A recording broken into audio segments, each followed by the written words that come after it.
இது விஜயும் விஜயினுடைய அந்த என்ன சொல்கிறது பொறுப்பாளர்களும் விஜயினுடைய கட்சியும் நடத்திய ஒரு கொலை சம்பவம் தானே அது. ஸோ அப்போ அதுக்கு நீங்கள் பொறுப்பேற்கலாம் எப்படி? நீங்கள் எனக்கு இதுக்கு சம்மந்தமே இல்லை, ஆளுங்கட்சி தான் சம்மந்தம், செந்தில் பாலாஜி தான் சம்மந்தம் அப்படின்னா இது எந்த வகையில் நியாயம்? அது அவர் என்ன தெரியுமா சொல்கிறாரு அந்த வீடியோவில் அழகாக சொல்கிறாரு, நீங்கள் கொடுத்த இடத்துல நான் வந்து நின்று பேசினதை நான் என்ன பண்ணேன் அப்படின்றாரு. உங்களுடைய அதாவது செயல்பாடுகளின் குறைவாலும் உங்களுடைய அந்த என்ன சொல்கிறது ஸ்ட்ராட்டஜியினுடைய குறைவுனால தானே இவ்வளோ பெரிய விஷயம் நடந்திருக்கு. 10,000 பேருக்கு இடம் வேணும் அப்படின்னு சொல்லி நீங்கள் எழுதி வாங்கியிருக்கீங்க, 10,000 பேரை வந்தீங்க. இப்போ நீங்கள் அதை வேண்டான்னு சொல்லியிருந்தா என்ன பிள்ளைல இங்கே தான் நீங்கள் நடத்தி ஆகணும் போலீஸ் கழுத்தையே பிடிக்க போகுது. அப்போ நீங்கள் எடுத்த அந்த ஃபைனல் டெசிஷன் தானே தப்பு. அப்போ இதில் எதையாவது ஒன்று ஏற்றுக்கணும். நீங்கள் ரைட்டா 50 மீட்டருக்கு முன்னாடி உங்களை வந்து வண்டியை உள்ளே கொண்டு வராதிங்க, அங்கேயே நிறுத்துங்க போதும் அப்படின்னு சொல்லி போலீஸ் சொல்லுது. அதையும் மீறி நீங்கள் உள்ளே வந்துருக்கீங்க, அது தப்பா இல்லையா? அதுதான் ஆரம்ப புள்ளின்றாங்க.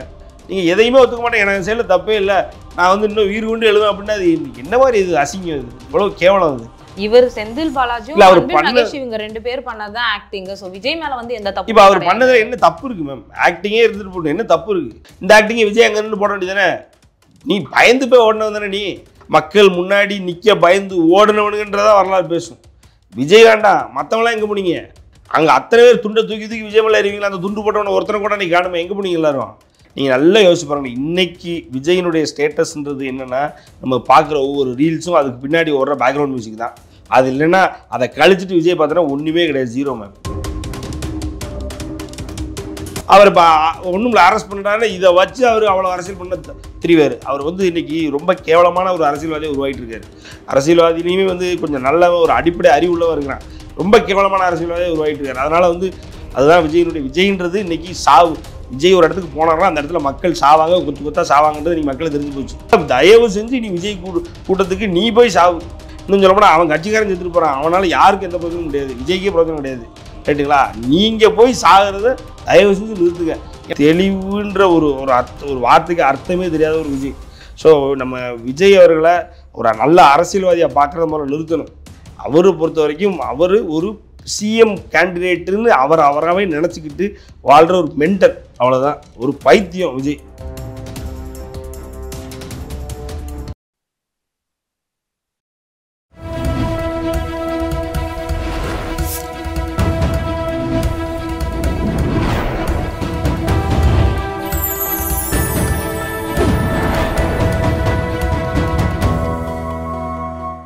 சேனல் 5 நேயர்களுக்கு வணக்கம். இன்று நம்முடன் நேர்காணலில் இருப்பது அரசியல் விமர்சகர் சத்யன் ராமசாமி சார். வணக்கம் சார். வணக்கம் சார். கரூர் சம்பவம் தொடர்பா விஜய் வந்து ஒரு வீடியோ வெளியிட்டிருக்காரு, அதை பத்தி நீங்க என்ன நினைக்கிறீங்க? அது சரியா? இல்லை, அதாவது கொஞ்சம் கூட குற்ற உணர்ச்சியே இல்லாத மக்கள் யார் எனக்காக எப்படி செத்து போனாலும் பரவாயில்ல, நான் சிஎம் தான் ஆகணுன்ற ஒரு பதவி ஆசை கொண்ட, ஒரு பதவி வெறி கொண்ட ஒரு அதாவது ஒரு கொஞ்சம் கரிசனம் கூட இல்லாத இந்த விஷயத்துக்காக 1% கூட நம்ம பொறுப்பேற்றக்கூடாது அப்படின்ற ஒரு நினைப்பு கொண்ட ஒரு மனிதரால் மட்டும்தான் இந்த மாதிரியான ஒரு வீடியோ வெளியிட முடியுமா? அந்த வீடியோலேயே பார்த்திங்க அப்படின்னா சினிமாத்தனமாக இருந்தது. அந்த வீடியோலேயே பார்த்திங்க அப்படின்னா அவர் படங்களில் எப்படி பஞ்ச் டைலாக் பேசுவாரோ அதை தான் அவர் வந்து பேசி காமிச்சு, இன்னமும் வந்து ஏற்கனவே வந்து குழம்பி போயிருக்கிற, ஏற்கனவே வந்து சுத்தமாக அறிவில்லாமல் ஒரு வடிகட்டின தற்கொலைகளாக இருக்கிற அவருடைய ரசிகர்களை இன்னும் வந்து ஒரு கிளர்ச்சி விட்டுற மாதிரி தான் அந்த வீடியோ இருந்தது. அதாவது ஒரு பக்கா கான்ஸ்பிரசி தியரி தான் அது அந்த வீடியோ, வேறு அதில் எதுவுமே இல்லை. அவருக்கு வந்து ஒரு பேசிக் சிவிக் சென்ஸே இல்லை அப்படின்னு தான் நான் நினைக்கிறேன். சிவிக் சென்ஸ்னால் பொதுவாக அப்படின்னா ஒரு இடத்துல ஒரு மக்கள் இருக்காங்க, ஒரு மக்கள் கூட்டமாக இருக்கிறாங்க அப்படின்னா அவங்களுக்கு வேறு எண்ணங்கள் இருக்கும், வேறு என்ன சொல்கிறது மொழியாகவும் ஜாதியாகவும் மதமாகவும் பிரிஞ்சிருப்பாங்க. இல்லை அவங்களுடைய அரசியல் பார்வை வேறு மாதிரி இருக்கும், அவங்களுடைய சோஷியல் பார்வை வேறு மாதிரி இருக்கும். இது எல்லாம் இருந்தாலுமே வந்து காமனாக நம்ம வந்து ஒன்றோட ஒன்றா இயங்கி புழங்குறதுனால நம்ம இது எல்லாத்துக்கும் பொதுவாக இருக்கிற மாதிரி ஒரு சென்ஸ் இருக்கணும். ஸோ இப்போது அவருக்கு அது இல்லை அப்படின்றது தான் இந்த இடத்துல எனக்கு தோணுது. என்னென்னா ஒரு எக்ஸாம்பிளுக்கு சனிக்கிழமை சம்பவம் நடந்தது, ஞாயிற்றுக்கிழமை முதல் ஆளாக வந்து ஒரு ஜட்ஜ் அவர்களை கிட்டத்தட்ட ஞாயிற்றுக்கிழமைன்னு பார்க்காம அவர் வீட்டுக்கே போய் மனு கொடுத்தது இவங்களுடைய கட்சியிலேருந்து தான். ஸோ அவங்க என்ன ரெக்வஸ்ட் பண்ணுறாங்க அப்படின்னா பல மனுக்கள், அந்த மனுக்களில் என்ன ரெக்வஸ்ட் பண்ணுறாங்கன்னா சிபிஐக்கு வழக்கை மாற்றணும், வழக்கை விசாரிக்கணும், இது வந்து எங்களுக்கு அகைன்ஸ்டாக நடந்த ஒரு கான்ஸ்பிரசி எல்லாம் சொல்லி அவங்க வந்து ஒரு ஜட்ஜை போய் பார்க்குறாங்க. ஸோ ஜட்ஜிட்ட போயிட்டு நீங்கள் வந்து மனு கொடுத்துட்டு அந்த ஜட்ஜு வந்து அதை என்ன சொல்கிறது பரிசீலனை பண்ணிவிட்டு ஆராய்ஞ்சு அதுக்கு ஒரு நீதி கொடுப்பார். அப்படின்னா இன்டர்கேஷன் வந்து வேறு யாருக்காவது மாற்றணுமா இல்லை ஏதோ ஒன்று ஜட்ஜு டிசைட் பண்ணுவார். அதுக்கு முன்னாடி வீடியோ போடுறதுக்கு நீங்கள் யார்? இது இது ஒரு ஒரு பேசிக் புரிதல் மேம். இன்றைக்கி வந்து நம்ம ஒரு போலீஸ்ட்ட ஒரு கேஸ் இருக்குன்னா அந்த கேஸை பற்றி வெளியில் பேசக்கூடாது. அந்த கேஸுக்கு நம்ம தான் ஜட்ஜு மாதிரி நம்ம பேசக்கூடாது. இதெல்லாம் வந்து எல்லாருக்குமே தெரிஞ்ச விஷயம். அதை மீறி இவர் பேசிகிட்டு இருக்கார் உட்காந்து. இவருக்கு இது கூட தெரியல அப்படின்றதெல்லாம் வந்து யாருமே எதிர்பார்க்காது. ஏன்னா இன்னும் சொல்ல போனால் அவருடைய விஜயோட ரசிகர்களே வந்து விஜய் வெறுக்கிற அளவுக்கு இதெல்லாம் வந்து ஒரு காரணம் அமைஞ்சிருச்சு. பழைய மாதிரி இப்போ ஒரு பிஜிஎம் போட்டு ஒரு ரீல்ஸில் அவரை பார்த்துட்டு சிலாகிச்சிட்டு இருந்த அந்த காலம் இப்போ முடிஞ்சு போச்சுன்னு நினைக்கிறேன். இப்போ அவர் எந்த பிஜிஎம் போட்டு வந்தாலும் அவருக்கு எடுக்க மாட்டேங்குது. ஏன்னா இவ்வளவு ஒரு கோழையை ஃபஸ்ட்டு வந்து அவர் அந்த சம்பவ இடத்துலேருந்து ஓடுனது அவருடைய கோழைத்தனத்தை காமிக்குது. சரி, அந்த சம்பவத்துக்கு வந்து மைக்கு எதுக்குனாலும் பேசாமல் இருக்கலாம். நீங்கள் ஒரு அரசியல் கேள்வி அவங்கள்ட்ட கேட்டுருவாங்கன்னு பயந்து போய் பேசாமல் இருக்கலாம். இது நடந்த அந்த ஒரு சம்பவத்துக்கு ஒரு இரங்கல் கூட தெரிவிக்க உங்களுக்கு மனசு இல்லை அப்படின்னா நீங்கள் பயம், அந்த அளவுக்கு உங்களுக்கு என்ன பயம் அப்படின்ற ஒரு கேள்வி வருது. சார், அவர் இரங்கல் தெரிவிக்கலனாலும் பரவாயில்ல, அவர் இரங்கல் தெரிவித்து உயிரிழந்தவங்களுக்கு 20 லட்சம் ரூபாய் இழப்பீடு தரதா சொல்லிட்டு பதிவு வெளியிட்டிருக்காரு. மேம், அதாவது இது பதிவு போடுறாரு. இது ஒரு மைக்கு கொடுத்து இப்போ உங்களை மாதிரி ஒரு ஜேர்னலிஸ்ட் கேட்கும்போது அவங்க பேசுறதுக்கு அவருக்கு என்ன மேம் தயக்கம், என்ன தயக்கமாக இருக்குன்னு நீங்கள் நினைக்கிறீங்க? எனக்கு தெரியும் இந்தியாவில் எந்த ஒரு அரசியல்வாதிக்கும் மைக்குக்கு இவ்வளோ பயந்தது நான் பார்த்ததில்லை மேம். மைக்குனா போய் என்னன்னு பேசுவாங்க. அட்லீஸ்ட் வந்து ஒரு ஒரு என்ன சொல்கிறது, ஒரு ஆர்கஸ்ட்ரேட்டட் ஒரு மீடியா இன்ட்ராக்ஷனாக நடத்துவாங்க. அதாவது மீடியாக்காரங்களை கூப்பிட்டு வச்சு இவங்களே கேள்வி எழுதி கொடுத்து அதுக்கு பதில் ரெடி பண்ணி வச்சு பேசுகிறவங்களும் இருக்காங்க. அந்த மாதிரியாவது பண்ணிட்டு போயிடலாம். எதுக்கு இவ்வளவு பயம்ன்றது ஒன்றும் தெரியலையே. இப்போது இதுக்கு நீங்கள் சம்மந்தம் இல்லைன்னா அவங்களை கேட்க போகிறதில்ல மேம். ஏற்கனவே வந்து பார்த்திங்க அப்படின்னா நீங்கள் அரசியல் கட்சி ஆரம்பிக்கிறீங்க அப்படின்னு சொல்லி நீங்கள் ஊருக்குள்ளே ஏமாற்றி சுற்றிட்டு இருக்கீங்க. ரைட்டு, மைக்கை கொண்டு வந்து உங்கள்கிட்ட நீட்ட போது நீங்கள் பயப்படுறீங்க. இது நீங்கள் தானே என்னை கேட்டால் இது ஒரு கொலை சம்பவம் தானே. இது விஜயினுடைய அந்த என்ன சொல்கிறது பொறுப்பாளர்களும் விஜயினுடைய கட்சியும் நடத்திய ஒரு கொலை சம்பவம் தானே இது. ஸோ அப்போ அதுக்கு நீங்கள் பொறுப்பேற்கலாம். எப்படி நீங்கள் எனக்கு இதுக்கு சம்மந்தமே இல்லை, ஆளுங்கட்சி தான் சம்மந்தம், செந்தில் பாலாஜி தான் சம்மந்தம் அப்படின்னா இது எந்த வகையில் நியாயம்? இது நீங்கள் ஏதோ ஒன்று நீங்கள் லேட்டாக வந்தது காரணம் தப்பு அப்படின்னா சொல்லலாம்ல. எல்லாம் சரி, நீங்கள் எதுவும் பண்ணல, நீங்கள் தப்பே பண்ணல, லேட்டாக வந்தீங்கல்ல, ஆமாம் லேட்டாக வந்துட்டேன். அட்லீஸ்ட் அது அவர் ரெண்டு தெரியுமா சொல்கிறாரு அந்த வீடியோவில், அழகாக சொல்கிறாரு, நீங்கள் கொடுத்த இடத்துல நான் வந்து நின்று பேசினதோட நான் என்ன தப்பு பண்ணேன் அப்படின்றாரு. அவருக்கு பாருங்களேன், இப்போ சுத்தமாகவே புரியல பாருங்களேன். அவர் லேட்டாக வந்ததுலேருந்து அதுக்கப்புறம் அங்கே தண்ணி வைக்காதுலேருந்து இப்போது ஒரு ஒரு ஒரு அழகான ஒரு கேள்வி. ஆம்பளைங்க அங்கங்கே ஏதோ ஒரு ஒரு ஒரு என்ன சொல்கிறது, ஒரு ரெஸ்ட் ரூம் போகணுன்னா கூட எங்கேயாவது ஒரு இடத்துல பப்ளிக்கில் கூட, பட் ஆனால் ஒரு பெண்கள் அங்கே வந்திருக்கு, சின்ன சின்ன குழந்தைகள், சின்ன அதாவது மகளிருக்குன்னு தனியாக ஒரு மொபைல் டாய்லெட் கூட வைக்காத அளவுக்கு இவங்க அந்த என்ன சொல்கிறது மொத்த ஏற்பாட்டையும் பண்ணியிருக்காங்கன்றதெல்லாம் ஒரு மிகப்பெரிய கேள்வி தானே அவங்களுக்கு. அதாவது ஒரு அரசியல் கட்சி எப்படி நடத்தணும், ஒரு பொதுக்கூட்டம் எப்படி நடத்தணுன்ற ஒரு பேசிக் காமன் சென்ஸே இல்லைன்னு தானே அர்த்தம். அதெல்லாம் அப்படி நம்ம பார்க்கும்பொழுது உங்களுக்கு நீங்கள் உங்களுடைய அதாவது செயல்பாடுகளின் குறைவாலும் உங்களுடைய அந்த என்ன சொல்கிறது ஸ்ட்ராட்டஜியினுடைய குறைவுனால தானே இவ்வளோ பெரிய விஷயம் நடந்திருக்கு. 10,000 பேருக்கு இடம் வேணும் அப்படின்னு சொல்லி நீங்கள் எழுதி வாங்கியிருக்கீங்க. 10,000 பேராக வந்தீங்க. அட்லீஸ்ட் வந்து இவ்வளோ பேர் வருவாங்க, எங்கள் தளபதி வந்து உலகத்தில் இல்லாத கூட்டம் கூட்டம்னு சொல்கிறீங்களே, அதுக்கேற்ற மாதிரி ஒரு கணிப்பு கூட, ஒரு எஸ்டிமேஷன் கூட உங்களுக்கு பண்ண தெரியல. அப்புறம் நீங்கள் எப்படி நாளைக்கு ஒரு பூத் கமிட்டியில் இத்தனை பேர் வருவாங்க, நமக்கு இத்தனை ஓட்டு வருன்ற கணக்கு நீங்கள் எப்படி போடுவீங்க? ஒரு கூட்டத்துக்கு இத்தனை பேர் வருவாங்க அப்படின்ற ஒரு கணக்கு கூட உங்களுக்கு போட தெரியலையே. ரெண்டாவது, எனக்கு நாங்கள் ஒரு இடம் கேட்ட இன்னொரு இடம் கொடுத்தான்றீங்க. நீங்கள் ஒரு இடம் கேட்டு கொடுக்கலன்னா இன்னொரு ஊரில் நடத்திட்டா போச்சு. இந்த ஊரில் தான் நடத்தணும்னு என்ன இருக்குது? உங்களுக்கு அவ்வளோ கூட்டம் வருது அப்படின்னா ஏற்கனவே நீங்கள் கூட்டத்தை கணிச்சதே தப்பு. 10 போல 10,000 கணிச்சிருக்கீங்க. சரி, 10,000 பேருக்கு எனக்கு இவ்வளோ இடம் வேணும்னு கேட்குறீங்க. சரி, இவ்வளோ இடம் வேணும்னு கேட்குறீங்க, கொடுக்கலன்னா இன்னொரு ஊரில் நடத்திட்டு போங்க, அந்த ஊரில் இன்னொரு நாள் நடத்திக்கலாம், என்னைக்கு கொடுக்குறாலும் அன்னைக்கு நடத்திக்கலாம். இப்போ நீங்கள் அதை வேண்டாம்னு சொல்லியிருந்தா என்ன பிள்ளைல இங்கே தான் நீங்கள் நடத்தி ஆகணும்னு போலீஸ் கழுத்தையே பிடிக்க போகுது. அப்போ நீங்கள் எடுத்த அந்த ஃபைனல் டெசிஷன் தானே தப்பு. அப்போ இதில் எதையாவது ஒன்று ஏற்றுக்கணும்ல நீங்கள். ரைட்டா, 50 மீட்டருக்கு முன்னாடி உங்களை வந்து வண்டியை உள்ளே கொண்டு வராதிங்க, அங்கேயே நிறுத்துங்க போதும் அப்படின்னு சொல்லி போலீஸ் சொல்லுது. அதையும் மீறி நீங்கள் உள்ளே வந்துருக்கீங்க, அது தப்பா இல்லையா? அதுதான் ஆரம்ப புள்ளின்றாங்க. ரைட்டுங்களா? அது போக நீங்கள் கீழே செத்து விழுந்துக்கிட்டு இருக்கா, ஆம்புலன்ஸ் வருது, ஆம்புலன்ஸ் விடாமல் ஆம்புலன்ஸ் உள்ளே விடாமல் கண்ணாடி அது இது உங்கள் தாவேக்காவை சேர்ந்தவர்கள் போட்டு உடைக்கிறது பார்க்குறோம், வீடியோ பார்க்குறோம். அவங்க அவ்வளோ என்ன சொல்லுது கோவப்பட்டு ஒரு ஆம்புலன்ஸ் சட்டையை பிடிச்சி கிழிக்கிறாங்க.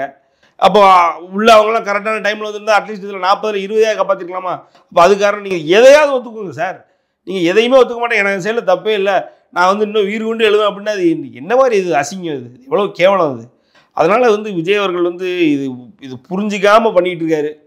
இது அவரை அரெஸ்ட் பண்ண மாட்டாங்க, ஏன்னா அவரை அரெஸ்ட் பண்ணால் இன்னும் அதை வச்சு இன்னும் ட்ராமா போடுவார். எவ்வளோ பெரிய ட்ராமாக்காரன் இப்போ தெரிஞ்சிருச்சு. அதை நடிகன்றதை காமிச்சிட்டார். உண்மை அதுதான். அதுவும் அரகுற நடிப்பு தான். அவர் அந்த சினிமாவில் இருக்கும்போது அரகுற தான், இதுலேயும் வந்து அரகுற நடிப்பில் ஒரு நடிப்புன்னு சொன்னதான் போகுது. இந்த அன்பில் மகேஷ் அவர் பண்ணதை வந்து பக்கா ஆக்டிங், அடுத்த அவார்டு அவருக்கு தான் தரலான்னு சொல்லிட்டு சொல்றாங்க. ஸோ இவர் செந்தில் பாலாஜியும் அன்பில் மகேஷ் இவங்க 2 பேர் பண்ணதான் ஆக்டிங். ஸோ விஜய் மேல வந்து எந்த தப்பு? இப்போ அவர் பண்ணதில் என்ன தப்பு இருக்கு மேம்? ஆக்டிங்கே இருந்துட்டு போட்டு என்ன தப்பு இருக்கு மேம்? இப்போ ஒரு இடத்துல காமனாக நீங்கள் அதில் எத்தனையோ பேர் பொதுமக்கள் வந்து மைக்கை கொடுக்குறாங்க, அவங்க வீட்டில் நடக்கிறதுனால அதெல்லாம் பார்த்து பரிதவிச்சு அழுகுறாங்க. பார்க்குறோமா இல்லையா? எத்தனை பேர் அழுகுறாங்க? நம்மளே யாரோ ஒருத்தர் ரோட்டில் இறந்துக்கிட்டா ஏதோ ஒரு ஒரு ஒரு துக்க சம்பவம் நடந்துன்னு நம்மளை அறியாமல் நமக்கு விம்மி அழுக வருமா இல்லையா? அந்த மாதிரி வந்துருச்சு. இதில் என்ன இருக்குது? இது ஆக்டிங்னா அப்புறம் இப்போது அவர் ஆக்டிங்கே வச்சுக்கிட்டோம். இந்த ஆக்டிங்கை விஜய் அங்கே நின்று போட வேண்டியதானே? நீ பயந்து போய் ஓடினது தானே நீ? அப்புறம் நீ எதுக்கு இதெல்லாம் பேசிக்கிட்டு இருக்க? நீங்கள் மேம் பேசிக், அதாவது ஒரு என்ன சொல்கிறது, இதுக்கான ஒரு எந்த வகையிலையும் வந்து முகாந்திரமே இல்லை மேம். அவனை என்ன கேட்டாலும் அதுக்கு என்ன சொல்கிறது பதில் வந்து அவங்க ஒரு கோலை, அவங்க ஒரு என்ன சொல்கிறது ஒரு மிகப்பெரிய சம்பவத்தை நடத்திட்டு மக்கள் முன்னாடி நிற்க பயந்து ஓடினவனுங்கன்றதா வரலாறு பேசும். விஜய் வேண்டாம், மற்றவங்களாம் எங்கே போனீங்க? அங்கே அத்தனை பேர் துண்டை தூக்கி விஜய் மேலே அறிவிங்களா? அந்த துண்டு போட்டவனை ஒருத்தனை கூட நீ காணுமே, எங்கே போனீங்க எல்லாரும்? நான் பயந்தவங்களையும் நீங்கள் அடுத்தவனை கேள்வி கேட்குற அளவுக்குலாம் உங்களுக்குலாம் தகுதியே கிடையாது அப்படின்னு தான் எனக்கு திருப்பி கேட்க தோணுது. அதனால் இவன் நடித்தா அவன் நடித்தா, சிஎம் எப்படி சீக்கிரம் வந்தார், செந்தில் பாலாஜி எப்படி 5 நிமிஷம் வந்தார், அவங்களாம் சரி அவங்களாம் வந்துட்டாங்கப்பா, அவங்களாம் தூக்கில் போட்டுருவோம். நீ எதுக்கு வரல? அதுக்கு பதில் சொல்கிறா முதல்ல. நீ எதுக்கு வரல? சரி விஜய் வந்தால் விஜய் எல்லாரும் சேர்ந்து சூழ்ந்து எல்லாரும் அன்றைக்கி பாம்பு போட்டு கொண்டுருவோம் அப்படின்னு வச்சுக்கோங்க. நீ உன்னையெல்லாம் நான் எதுக்கு போய் புசியானது வர வேண்டியதானே? இல்லை அடுத்து ஆதவர்ஜனா வர வேண்டியதானே? நான் அடுத்து எத்தனை பேர் இருக்காங்க எல்லாரும் வர வேண்டியதானே? அதை விட்டுட்டு நீங்கள் ஓடி போனதுக்கு அடுத்த வந்து நின்னதுக்கு அவன் எதுக்கு வந்துருந்தான்னு அவனை கேட்டிங்கன்னா இதெல்லாம் வந்து ஒரு இங்கிதம் இல்லாத ஒரு கேள்வி மேம். இது அவங்க சும்மா ஏதாவது கேட்கணுன்றதுக்காண்டி ஏதாவது கேட்டுக்கிட்டு இருப்பானுங்க. அதனால அதுக்கு நம்ம பதில் சொல்ல வேண்டிய அவசியம் இல்லை. அப்போ விஜய்க்கு அரசியல் பண்ண தெரியல அப்படின்னு சொல்றீங்களா? இல்லை இன்னும் சிந்திச்சு செயல்படணும் அப்படின்றீங்களா? அவருக்கு அரசியல்வாதி ஆகணும்னு ஆசை ஆகிட்டாரு. அடுத்தது ஆட்சி அதிகாரத்தில் போய் பதவியை பறிக்கணும்னு ஆசை, பதவியை பறித்து அவர் சிஎம் ஆகணும்னு ஆசை. இந்த ரெண்டும் அவருக்கு ஆசை, அவ்வளோதான். அதற்கான எக்ஸிக்யூஷன்றது ஒன்று இருக்குல்ல, அது என்னன்னே அவருக்கு தெரியல. அதனால் ஒன்றும் இல்லை, லைட்டை போட்டு அணைச்சிக்கிட்டு இருக்காரு. ரெண்டாவது பார்த்திங்க அப்படின்னா உள்ளே வரும்போது ஏதோ செய்கை பண்ணிக்கிட்டு இருக்காரு, ஏதோ பண்ணுறாரு. எல்லாத்துக்கும் பேக்ரவுண்டு ஒன்று போட்டுக்கிறானுங்க மேம். நீங்கள் நல்லா யோசிச்சு பாருங்கள். இன்றைக்கி விஜயினுடைய ஸ்டேட்டஸ்ன்றது என்னென்னா, நம்ம பார்க்குற ஒவ்வொரு ரீல்ஸும் அதுக்கு பின்னாடி ஓடுற பேக்ரவுண்ட் மியூசிக் தான். அது இல்லைன்னா அதை கழிச்சிட்டு விஜய் பார்த்தோன்னா ஒன்றுமே கிடையாது, ஜீரோ மேம், ஜீரோ, அவ்வளோதான். அவருக்கு பாட்டு போட்டுக்கிட்டு அந்த பாட்டுக்கு ரிலீஸ் பண்ணுறதுக்காக மதுரையில் ஒரு பெரிய கூட்டத்தை கூட்டி அதில் எத்தனை பேர் மயங்கி விழுந்தான். அதே மாதிரி நீங்கள் விக்கிரவாண்டியில் 100, இதுக்கு முன்னாடி இந்த சம்பவம் நடந்ததே இல்லை, 5 மாவட்டத்தில் நடக்கலை, இந்த மாவட்டத்தில் மட்டும் எப்படி நடக்குதுன்னு கேட்குறேன். ஏன் மதுரையில் 5 பேர் செத்து போலையா? சரி, விக்கிரவாண்டியில் 5 பேர் செத்து போலையா? மதுரையில் 3 பேர் செத்து போலையா? அப்போ அதெல்லாம் கணக்கே கிடையாதா? அப்போ அதுக்கெலாம் நீங்கள் வருத்தம் தெரிவிச்சிங்களா? அதுக்கெலாம் இரங்கல் தெரிவிச்சிங்களா? நீ எவஞ்சத்தான் எனக்கு என்ன, நான் சிஎம்மானா போகும் தானே சுற்றிக்கிட்டு இருக்கீங்க. அப்புறம் அதெல்லாம் உங்களுக்கு தெரியாது. எந்த மாவட்டத்தில் நடக்கல, கரூரில் மட்டும் ஏன் நடக்குதுன்னு கேட்குறாரு. மதுரையில் நடந்ததெல்லாம் எந்த கணக்கு? அதில் என்ன காந்தி கணக்கா? அது எத்தனை பேர் மயங்கி கொடுக்குறான்? அந்த கட்சியில் இருந்த ஒரு நிருபர் வெளியில் வந்து பேசுகிறாரு. அந்த கட்சியில் இருந்த ஒரு செயல்பாட்டாளர், அவர் தான் வந்து முன்னவராக இருந்தார். அவர் என்ன சொல்கிறார், 400 பேருக்கு மேலே மயங்கி விழுந்தான். புசியானது அவர்கிட்ட சொன்னாராம், 400 பேருக்கு மேலே மயங்கி விழுந்தான். கடவுள் புண்ணியத்தில் நம்ம தப்பிச்சோம், இல்லைன்னா என்னமோ இருக்கும் அப்படின்னு இருக்காரு. மதுரையில் 100-150 பேருக்கு மேலே மயங்கி விழுந்துருக்காங்க. அப்போ அதெல்லாம் என்ன கணக்குன்னு? அப்போ சொன்னது பொய் தானே? அந்த வீடியோவில் இது வரைக்கும் எந்த மாவட்டத்தில் எதுவும் நடக்கல, கரூரில் மட்டும் நடக்குன்றது பொய் தானே? இவர் எங்கே போனாலும் தான் செத்து விழுகிறாங்க மேம். நாகப்பட்டினத்தில், அதுக்கு முந்தின வாரம் நாகப்பட்டினத்தில் மயங்கி விழுந்த வீடியோ 5 வீடியோ இருக்குது, நான் காட்டுறேன். மக்களே பார்த்துருப்பாங்க, நான் என்னத்தை காட்டுறது? மக்களே இதெல்லாம் இட்ஸ் அவுட் தேர். அதனால் இவர் சொன்னது பொய்யை தவிர இவருக்கு வேறு ஒன்று. ஆட்சி அப்படிங்கன்னு ஆசை மேம், பதவி கிடைக்கணும்னு ஆசை, ரைட்டுங்களா? அவரால் சொல்ல முடியுமா நான் எனக்கு பதவி ஆசை இல்லைன்னு சொல்ல முடியுமா? பதவி ஆசை இல்லைன்னு சொல்ல, பதவி ஆசை இருக்குது, அவ்வளோதான். பதவிக்கு போகணும், சிஎம் ஆகணும், சின்ன பிள்ளைலேருந்து அவங்க அப்பா சொல்லி வளர்த்துட்டாரு. அதை தவிர அவருக்கு அது எப்படி போகணும் என்ன ஏதுன்ற எந்த ஒரு ஐடியாவும் இல்லை. மக்கள் அவரை நம்பி போய் இப்படி உளுந்து செத்துக்கிட்டு இருக்கான். அவன் கட்சிக்காரன், ஏன்னா அவன் கட்சிக்காரன் தான் நமக்கு ஒன்றும் பிரச்சனை கிடையாது. அவன் ஏற்கனவே அறிவு இல்லாமல் ஏதோ சுற்றிக்கிட்டு இருக்காங்க ஊருக்குள்ளே, அவனுக்குள்ளே ஒரு பின்னாடி இவர மாதிரி சுற்றிக்கிட்டு இருக்காங்கன்னு வைங்களேன். தற்கூரி ஒரு ப்ராப்பர் வடிகட்ட தற்கூரி வைங்களேன் சுற்றிக்கிட்டு இருக்காங்க. அவனுக்கு செத்தாங்க. பொதுமக்கள் தெருமுனையில் என்னவங்க, தெருவுக்குள்ளே வீட்டை வச்சு தெருமுனையில் வந்து நின்றவங்களாம் செத்து போயிருக்காங்க மேம். அவங்களுக்கு என்ன தேவையா? 10 பிள்ளைங்க, அதாவது 5 சிறுமிகளும் சிறுவர்களும், அவங்களாம் நினச்சி பார்த்துருப்பாங்க இப்படி ஒரு சாவு நமக்கு வரும்னு. அவங்களாம் எவ்வளோ ஒரு கொடூரமான, இப்போ சுடுபட்டு செத்தா அது வேற, மற்றபடி அது மூச்சு விட முடியாமல் திணறி 5 நிமிஷம் 6 நிமிஷம் மூச்சு அடக்கி செத்து சாகிறதுலாம் எவ்வளோ பெரிய விஷயம். வாய் உடஞ்சி, நெஞ்சு விழா எலும்பு உடஞ்சி, அதெல்லாம் ஏறி நடந்திருக்காங்க. குழந்தைங்க மேலே ஏறி நடக்கிற அளவுக்கு ஒருத்தருக்கு மனசாட்சி இருக்குன்னா அவனை நீங்கள் நாளைக்கு எம்எல்ஏ ஆக்கணும்னு என்கிட்ட சொன்னீங்கன்னா எனக்கு எப்படி தோணும்? அந்த கட்சியிலேருந்து ஒருத்தன் குழந்தைங்க மேலே ஏறி 10 குழந்தைங்க மேலே ஏறி நடந்திருக்கானுங்க. அங்கே ஒரு குழந்தை கீழே விழுந்ததுன்னா, ஒரு குழந்தை கீழே விழுந்தது, கீழே என்ன கிடக்குதுன்னு கூட பார்க்காம, அந்த அளவுக்கு கூட பொறுமை இல்லாமல் ஒரு கூட்டம் அந்த இடத்துல இருந்திருக்குன்னா, அந்த கூட்டத்தை நீங்கள் நாளைக்கு எம்எல்ஏ ஆக்கி பல கோடி மக்களை வந்து சிஎம் ஆக்கி பல கோடி மக்களை வந்து காப்பாற்றுவாங்க நீங்கள் எப்படி எதிர்பார்க்க முடியும்? இதே மாதிரி கண்ணு தெரியாமல் குருட்டுத்தனமாக அலைஞ்சிக்கிட்டு இருப்பாங்க. அதனால் இதெல்லாம் வந்து இவங்கெல்லாம் வந்து தமிழக அரசியல் வரலாற்றில் இன்னும் சொல்லணும், தமிழ்நாட்டிலேருந்து ஒரு என்ன சொல்கிறது, அகற்றப்பட வேண்டிய அசிங்கம், அவ்வளோதான். சரி, இந்த தனிப்பட்ட கேள்வி ஒன்று. இப்போ ஒரு அரசியல்வாதின்றவரை படிப்படியா மேலே ஏறுறது சரியா, இல்லை எடுத்தோடனே சிஎம் போஸ்ட் போகிறது சரியா? இப்போ இவர் வந்து படிப்படியாக மேலே ஏறுறதுக்கான திட்டமே அவர்கிட்ட இல்லை. சினிமாவில் வந்து படிப்படியா போனாரு, ஓகே, அது பார்த்துக்கலாம். சினிமாலுமே இல்லை மேம்.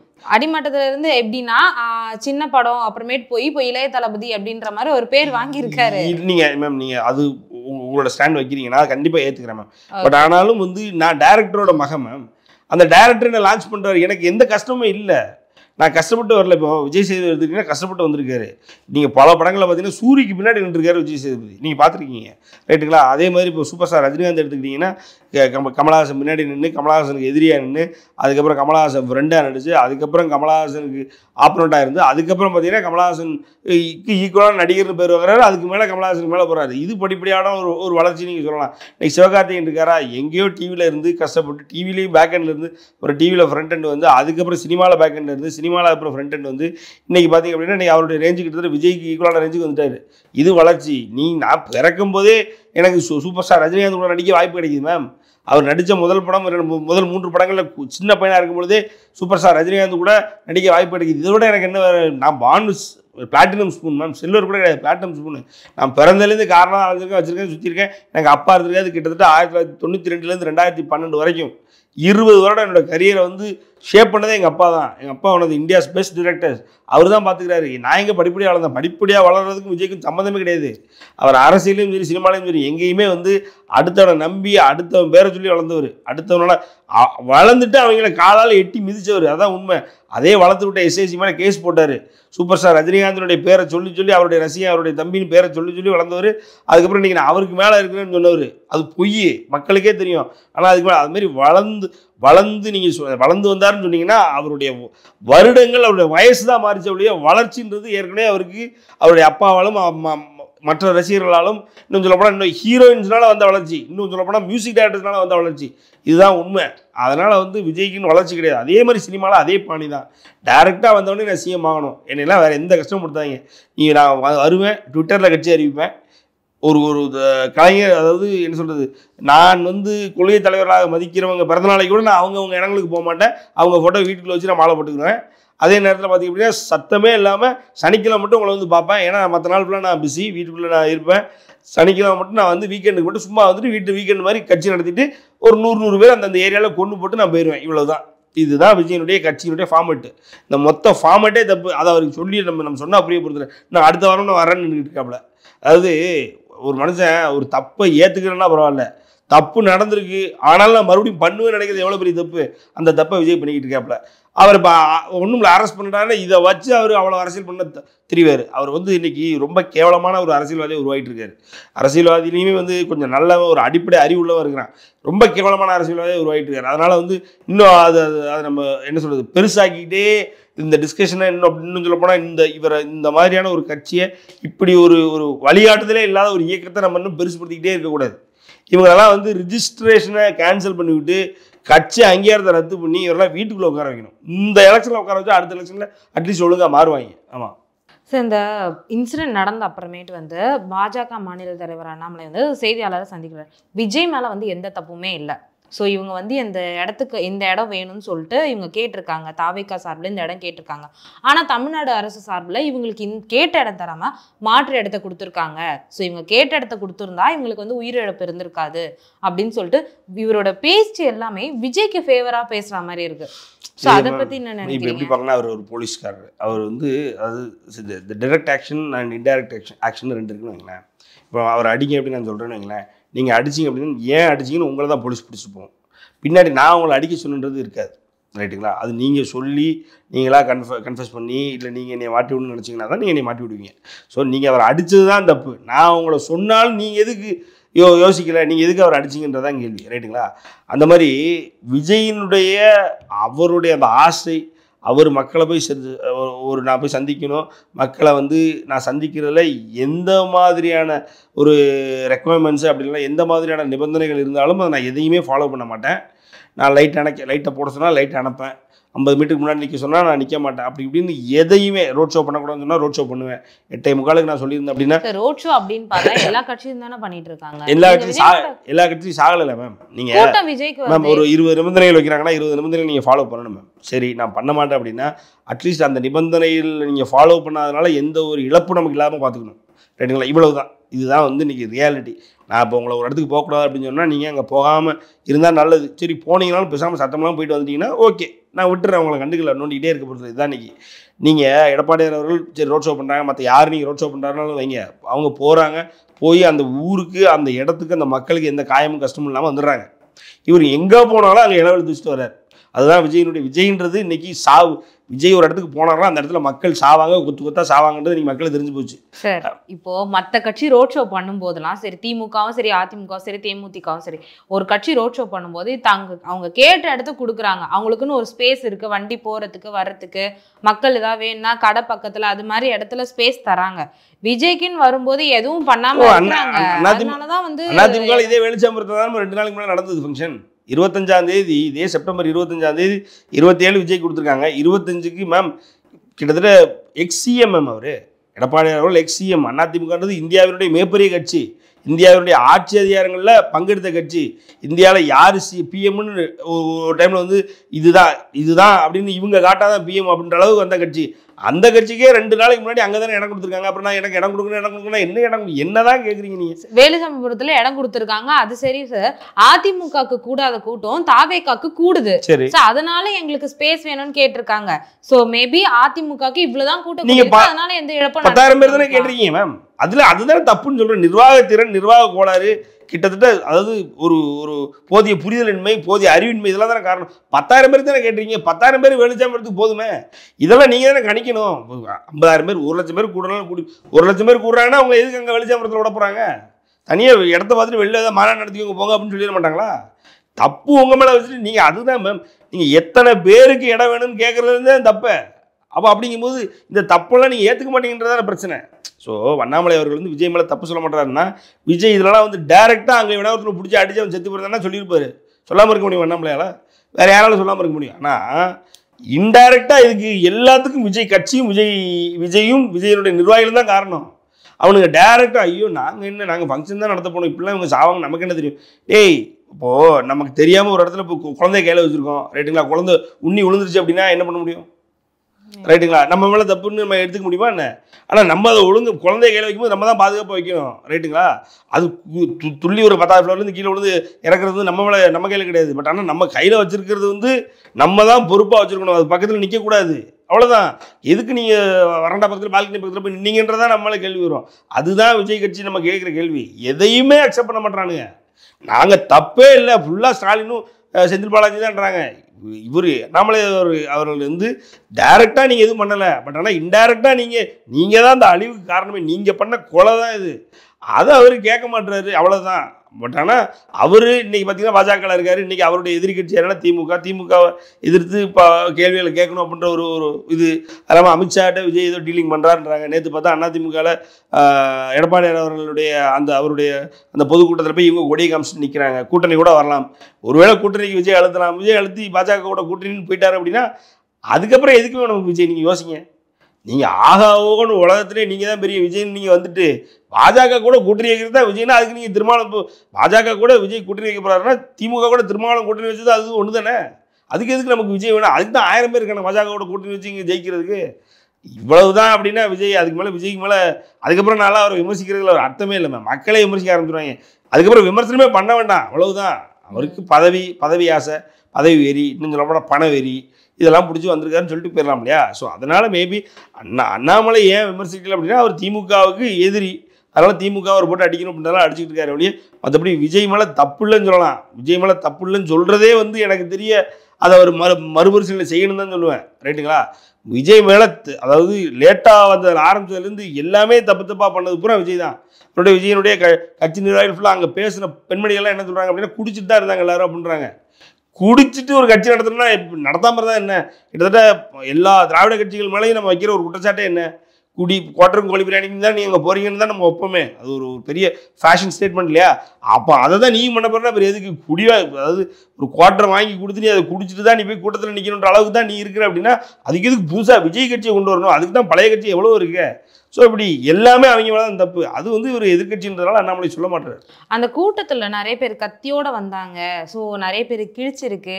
இப்போ அண்ட் அதை தாண்டி போலீஸ் சேஃப்டிலாம் எதுவுமே கிடையாது. ஒரு அம்மா வந்து இன்டர்வியூ கொடுத்துருந்தாங்க. என் குழந்தை வந்து ஒரு குழியில் விழுந்துருச்சு. ஸோ என்னால் அந்த குழந்தைய தூக்க முடியல. பக்கத்தில் யாராவது போலீஸ் இருந்திருந்தாங்களோ இல்லை பார்க்க யாராவது இருந்திருந்தாங்களோ என் குழந்தை மாதிரி எத்தனை குழந்தை விழுந்திருக்கும், நான் என் குழந்தையும் காப்பாற்றிருப்பேன் அப்படின்னு சொல்லிட்டு சொல்கிறாங்க. நீங்கள் ஒன்று மேம் கத்தி எடுத்திருந்தாங்க. நீங்கள் 100 வீடியோ எனக்கு தெரியாது, ஒரு 500 வீடியோ இருக்கும் மேம். அந்த சம்பவத்தை பற்றி எந்த சம்பவத்தில் எந்த வீடியோவில் கத்தியோட யாராவது வந்து பார்த்தீங்க நீங்கள் சொல்லுங்கள். ரைட்டுங்களா? ட்ரோன் இருக்குது, அது இல்லாமல் சிசிடிவி, இவருடைய வேன்டே சிசிடிவி இருக்குது, வேன் சுற்றி சிசிடிவி தான் இருக்குது. ரைட்டுங்களா? அது இல்லாமல் பார்த்தீங்கன்னா ஒரு 100 நிருபர்கள் இருப்பாங்களா? அது இல்லாமல் இவனுங்களே அங்கே விஜய் போய் வீடியோ எடுக்க தான் போகிறானுங்க. இதில் எந்த வீடியோவில் கத்தி வச்சுருக்கேன்? சரி, கத்தி வச்சு யாராவது குத்திருந்தா அவங்க ஏதாவது ஆஸ்பத்திரியில் அட்மிட் ஆகிருப்பாங்களா? அப்போ அங்கே எஃப்ஐஆர் ஆகிருக்கும்ல. எங்கே எஃப்ஐஆர் ஆகலை? சிஎஸ்ஆர் ஆகிருக்கும்ல. சிஎஸ்ஆர் காப்பியாவது வாங்கியிருக்கலாம்ல. ஏன் ஆகலை? சும்மா எதையாவது போகிற போக்கில் அடிச்சு விட்டுட்டு அது இதுதான் நடந்துருச்சு உண்மைன்னா அப்புறம் நம்ம எப்படி சொல்ல முடியும்? ரெண்டாவது யாரோ ஒரு அம்மா இன்டர்வியூ கொடுத்தாங்க, குழந்தைய கிளப்பிட்டாங்க. நீ அந்த அம்மாவை உண்மையிலே எங்கேயாவது பார்த்தா சொல்லுங்கள். இல்லை நீங்கள் பார்த்தா என் பேரை சொல்லி ஒரு 2 அரை அரைஞ்சிருங்க. குழந்தைய கூப்பிட்டு ஒன்று யார் அங்கே போக சொன்னது? நீ உனக்கு அறிவு வேண்டாமா? நீ படிச்சிருந்தாலும் படிக்கலையா அதெல்லாம் தெரியல. படித்தவளோடு படிக்காதவளோ தான் அதில் ரொம்ப தெளிவாக இருப்பாங்க. நீ உங்களுக்கு தெரிஞ்சிருந்தா குழந்தை தான் முக்கியம், உலகத்தில் வேறு எதுவுமே இல்லைன்னு இருப்பாங்க. ரைட்டுங்களா? அப்படிங்கும்பொழுது குழந்தைய கூப்பிட்டு ஒன்று யார் அங்கே போக சொன்னது?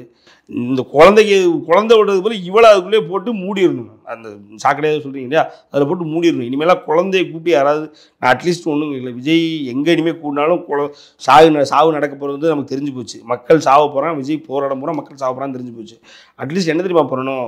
அரசாங்கம் வந்து என்ன பண்ணணும்னா, அங்கே குழந்தைய கூப்பிட்டு யாராவது வந்தாங்கன்னா கொஞ்சம் வாங்க அப்படின்னு தனியாக கூப்பிட்டு போய் முட்டி 2 உடச்சிடணும்.